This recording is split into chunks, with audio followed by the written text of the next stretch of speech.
become a tradition at this point, but every year around Christmas time, Jordan Brand gives us a brand new Jordan 11, or at least a retro of a very popular Air Jordan 11. And this year we've got one that almost seems like a mix of both of those things. It looks very similar to a lot of retros, but it's also kind of different.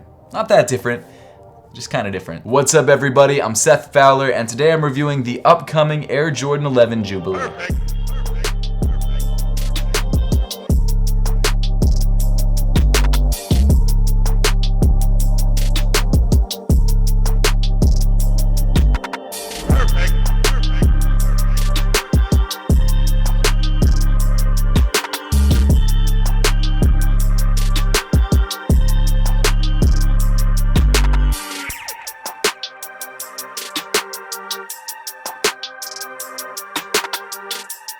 Thanks so much for tuning in today. Make sure to hit that subscribe button down below if you haven't yet, and also make sure to give me a follow on Instagram and on Twitter at RealSethFowler. And while you're at it, you should definitely enter my PlayStation 5 Digital Edition giveaway. It's actually for that console right back there. I unboxed it on my second channel, and if you guys would like to figure out how you can win that console for yourself, make sure to click the links in the description below. But getting back to the reason for today's video, the Air Jordan 11 Jubilee. This shoe releases on December 12th. It's already had a sneakers release, which I'm sure a lot of you guys know about, and that's actually how I got this pair. And the retail price of this shoe is $220. It's definitely not a cheap shoe, but what Jordan 11 is cheap now? I feel like the standard price for Jordan 11s is $220. And apparently, even when you pay $220 for a pair of sneakers, you get crazy fraying on the shoe. That's nuts. I didn't notice that till just now.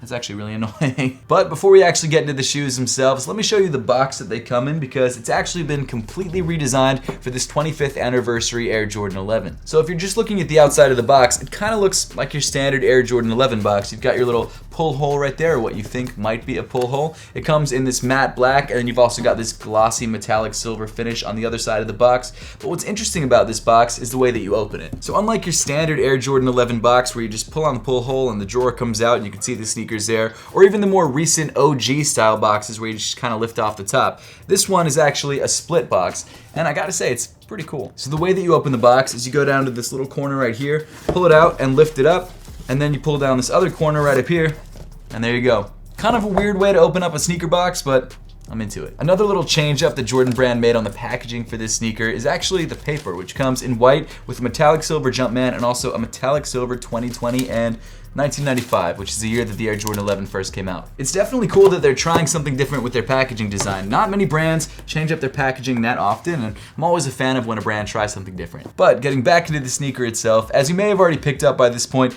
this is technically a special edition Air Jordan 11. And the reason for that is that in 2020, the Air Jordan 11 turned 25. As I just mentioned, the first Air Jordan 11 was debuted in 1995, obviously by Michael Jordan after his first retirement from the league. And over the last 25 years, the Jordan 11 has become one of the most popular Jordan models of all time. In fact, is actually one of Michael Jordan's favorite models and one of Tinker Hatfield's favorite models as well. So because the Air Jordan 11 Jubilee is the 25th anniversary Air Jordan 11, Jordan Brand made sure to add some special hits throughout the sneaker so that you know it's a special edition. But jumping into the materials of the shoe, the first thing that you'll notice is this very glossy patent leather that wraps all the way around the bottom of the upper. Obviously, patent leather comes standard on Jordan 11s and is one of the most iconic materials on the shoe, but I've got to say, it never gets old on the Jordan 11. It's always one of those materials that pops, and it's usually my favorite part of the sneaker. As you can tell, the patent leather used on this shoe is the slightly higher cut patent leather, which Jordan Brand has been reverting back to for some reason, I guess because it's truer to the original shoe. And the edges also have those little peaks, which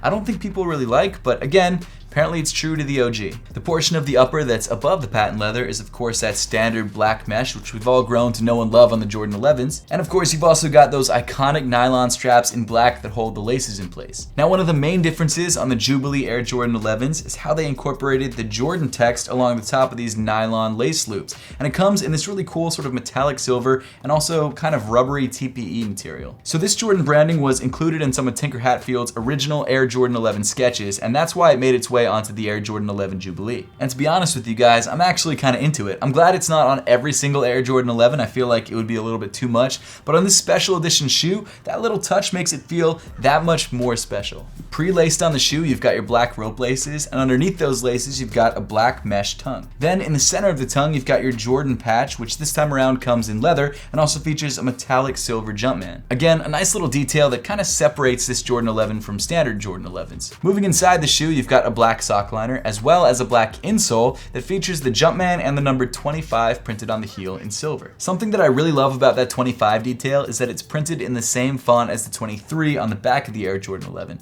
It's little details like that that just tie shoes together for me. Also, laces, but that was a bad pun.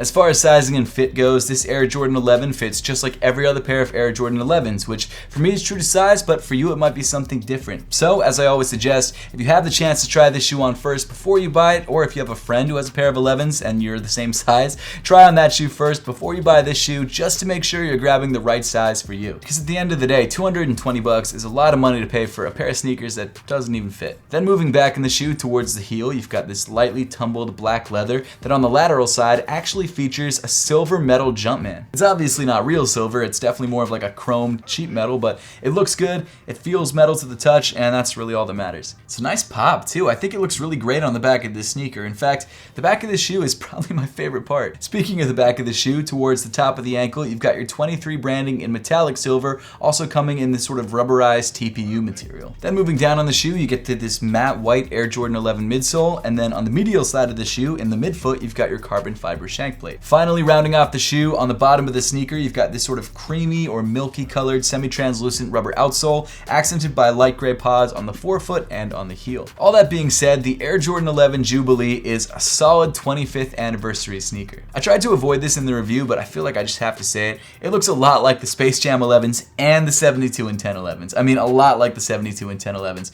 which isn't a bad thing. I mean, a lot of 11s look the same, and if you put black on the top of a Air Jordan 11, it's gonna look similar. But I mean, even though it looks a lot like a lot of other shoes, it doesn't mean it's a bad shoe. I think the details that they added on this sneaker make it special enough, and if you don't have a pair of 11s or you're just an 11 collector, I think this is a good way to go, even though it's $220 and is not cheap and probably won't be easy to get. That said, if you do want to grab a pair of these for yourself, they drop once again for retail on December 12th, and I've also left a link to GOAT in the description below if you want to check the resale price. But that pretty much wraps up my thoughts of the Air Jordan 11 Jubilee. Now, I would love to know what you guys think about this sneaker and whether it's a shoe that you picked up, whether it's one that you passed on, or whether it's one that you're going to try and pick up. So make sure to let me know in the comment section down below. Once again, don't forget to enter my PlayStation 5 Digital Edition giveaway, which I've left all the links to in the description below. And as always, thank you so much for watching. Make sure to subscribe if you haven't yet, and I'll see you all in the next one.